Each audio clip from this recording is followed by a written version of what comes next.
আজকে আপনাদেরকে এমন একটা মজার সস তৈরি করে দেখাবো যেটা একবার মোমো দিয়ে খেলে আপনারা ফুল পাগল হয়ে যাবেন। রসুন দিয়ে ঝাল ঝাল একটা সস তৈরি করে দেখাবো আজকে। আসসালামু আলাইকুম, আমি মাহি, আপনাদের সবাইকে স্বাগত মাহি রান্নাঘরে। চলুন তাহলে কিভাবে তৈরি করব সেটা দেখে নিই। একটা প্যান নিয়ে নিয়েছি, এখানে আমি 1 মগের মতো পানি নিয়ে নিয়েছি। আপনারা যতটুকু বানাবেন সেই পরিমাণ মতো পানি নেবেন। রসুনটা একটু বেশি করে নেওয়ার চেষ্টা করবেন, তাহলে দেখবেন এর ফ্লেভারটা খুবই ভালো আসবে। গরম পানিতে রসুনটা দেওয়া হয়ে গেলে এখন আমি দিয়ে দিচ্ছি গোলমরিচের গুঁড়া। এখানে আমি কালো গোলমরিচের গুঁড়াটা ইউজ করেছি। তারপরে দিয়ে দিবেন টমেটো সস। এখানে টমেটো সসটা দিলে এর টেস্টটা বেড়ে দ্বিগুণ হয়ে যাবে।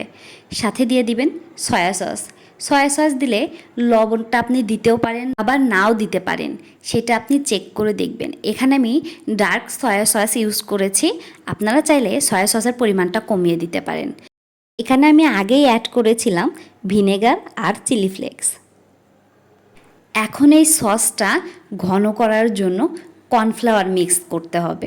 কাপ নিয়েছি 2 চামচ পরিমাণ কর্নফ্লাওয়ার। এরপরে একটু করে পানি দিয়ে এটা আমি গুলিয়ে ফেলবো।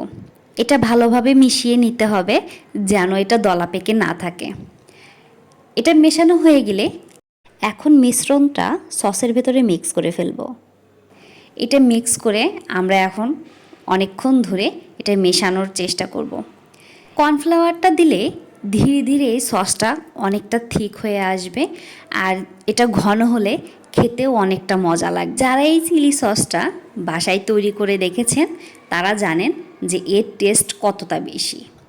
আপনি এটা চাইলে সিঙ্গারা দিয়েও খেতে পারবেন বা অন্যান্য স্ন্যাক্স দিয়েও খেতে পারবেন। এটা খেতে এতটা বেশি মজা হয়, বেশি সময়ও লাগে না, খুব অল্প সময়ের মধ্যে এটা আপনারা তৈরি করে ফেলতে পারবেন। একদম গরম করে ফুটিয়ে নেবেন যেন এটা নষ্ট না হয়।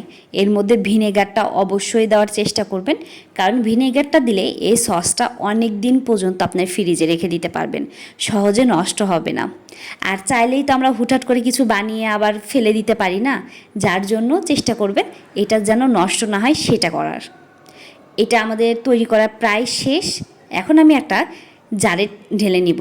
অবশ্যই এটা ঠান্ডা করে নেবেন, গরমটা জারে ঢালা যাবে না। এটা আমি ঠান্ডা করে নিয়েছি, ঠান্ডা করে একটা আচারের জারের মধ্যে ঢেলে নিয়েছি। আপনাদের হাতের কাছে যদি টমেটো সসের কোনো কৌটা থাকে তাহলে আপনারা চাইলে সেই সসের কৌটার মধ্যেও ঢেলে সংরক্ষণ করতে পারবেন। এবারের জন্য হলো বাসায় তৈরি করার চেষ্টা করে দেখবেন, বাজার থেকে আর সস কিনে খেতে ইচ্ছা করবে না।